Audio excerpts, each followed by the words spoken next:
To channel மருந்து மருத்துவம் வாங்கணும் பக்கத்தில் இன்னைக்கு என்ன பார்க்க போறோம் அப்படின்னா மார்னிங் டிஃபனுக்கு ஹெல்த்தியாகவும் டேஸ்டாகவும் டயட் ஃபாலோ பண்ற மாதிரி ஒரு ஃபுட் ரெசிபி தேடிட்டு இருக்கீங்களா? அப்போ இந்த வீடியோ உங்களுக்காக தான்.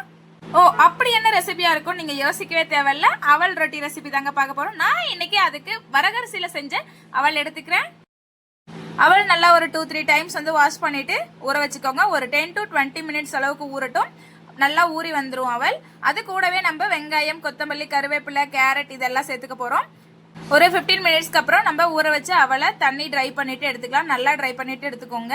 நல்லா ட்ரை பண்ணிட்டு எடுத்த பிறகு அது கூடவே நம்ம என்ன பண்ண போறோம்னா 2 ஸ்பூன் அளவுக்கு அரிசி மாவு சேர்த்துக்கலாம். உங்களுக்கு கெட்டித்தன்மை கம்மியா இருக்கு அப்படிங்கிற மாதிரி தோணுச்சு அப்படின்னா நீங்க இன்னும் கொஞ்சம் எக்ஸ்ட்ரா அரிசி மாவு சேர்த்துக்கோங்க. அது கூடவே கட் பண்ணி வச்ச வெங்காயம், கொத்தமல்லி, கருவேப்பிலை, கேரட் இதையும் ஆட் பண்ணிட்டு நல்லா சப்பாத்தி மாவு அளவுக்கு பிசைஞ்சு எடுத்துக்கலாம். எல்லா வெஜிடபிள்ஸும் சேர்த்த பிறகு அது கூடவே கொஞ்சமா நம்ம உப்பு சேர்த்துக்கலாம். இப்போ இதை நல்லா கலக்கி விட்டு பிசைஞ்சு எடுத்துக்கலாங்க. தட்டுற அளவுக்கு அதாவது உருண்டை பிடிக்கிற அளவுக்கு நம்ம பிசைஞ்சு எடுத்துக்கலாம். அவல் நம்ம உடம்புக்கு ரொம்ப ரொம்ப நல்லதுங்க. டைஜஷன் ஈஸியா ஆகும். அது மட்டும் இல்லாம ஹீட் ரெடியூஸ் பண்ணும், பாடியை கூலா வச்சிருக்கும். எடை குறைக்கணும், அதை வெயிட் லாஸ் பண்ணணும்னு நினைக்கிறீங்க, நீங்க அவல் ஃபுட் அடிக்கடி எடுத்துக்கலாம்.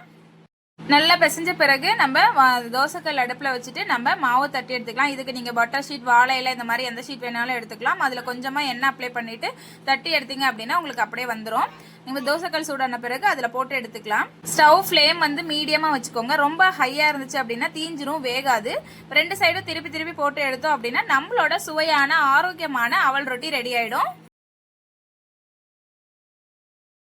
இந்த ரெசிபியை நீங்களும் ட்ரை பண்ணி பார்த்துட்டு எப்படி இருக்குன்னு கமெண்ட்ல சொல்லுங்க. நீங்க இன்னும் Kollimalai natural source channel subscribe பண்ணீங்களா? சப்ஸ்கிரைப் பண்ணிக்கோங்க. பல வகையான ஹெல்தி ரெசிபி உங்களுக்கு நாங்க அப்டேட் பண்ணிட்டே இருப்போம். அப்பதான் உங்களுக்கு நோட்டிபிகேஷன்ல வரும்.